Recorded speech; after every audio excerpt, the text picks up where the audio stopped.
In today's world, with 7 billion humans to feed, foraging couldn't come near to providing enough food. Farming is absolutely essential to the survival of the modern world.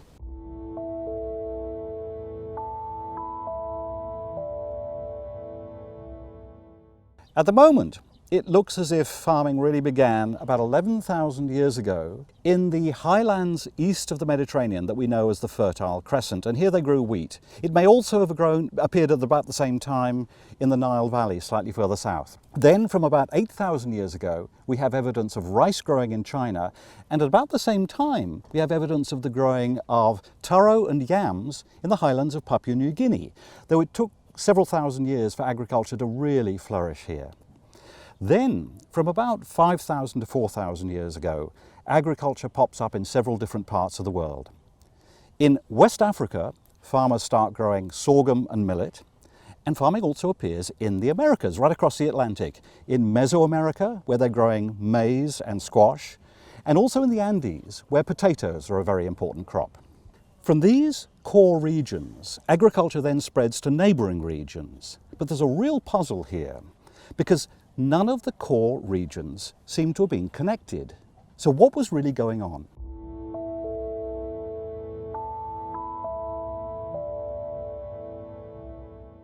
There seem to be two main reasons. One factor is overpopulation, the other is climate change. And these factors operated in many different parts of the world. Let's take overpopulation first. During the Paleolithic era, if populations grew too much, you could generally solve the problem by migrating into a new region.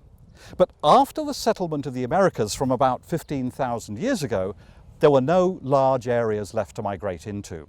So from now on, if populations began to grow, you had to try to get more resources from a given area. In other words, you had to farm. Now, that's the first factor. The second, climate change, is subtler. Most of the Paleolithic era was dominated by the ice ages.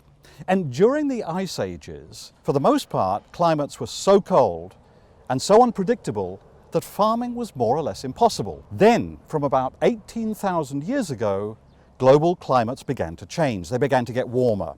Glaciers began to retreat, sea levels began to rise, and in area after area, you began to get warmer and wetter climates. Then, from about 12,000 years ago, climates became warmer and wetter, and we entered the interglacial period that we're still living in today.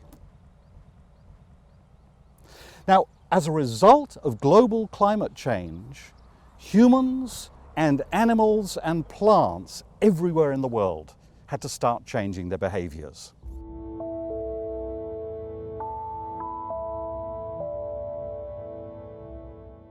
In some areas, such as the Fertile Crescent east of the Mediterranean, as climates changed, resources became more abundant. There were more plants and more animals. And in these regions, these particularly favoured regions, some foragers began to settle down because they found they could live in one place for most of the year without travelling around. And they began to form villages. They became sedentary. In the Fertile Crescent, archaeologists refer to the people who settled in these villages as Natufians, and they've excavated many of their villages. As they settled down, their behaviours changed, and in particular, populations began to grow. We're not sure why, but one reason may be that if you're a villager, you don't have to carry children around, so there's less pressure to reduce the number of children. In any case, populations grew, and that posed a problem.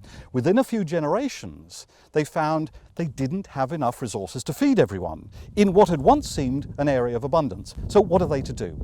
Well, perhaps they could go back to foraging. The problem was they'd probably forgotten many of the old techniques of foraging, and besides, neighbours probably occupied those lands now. So what can they do? Well, they can start tending their crops and animals more carefully. They can start providing the plants they like with extra water. They can start clearing away weeds. They can start penning particular animals in enclosures.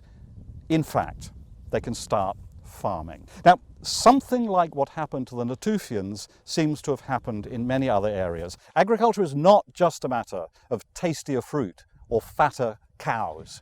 Agriculture unlocked forces much more powerful than that, and they would transform human history.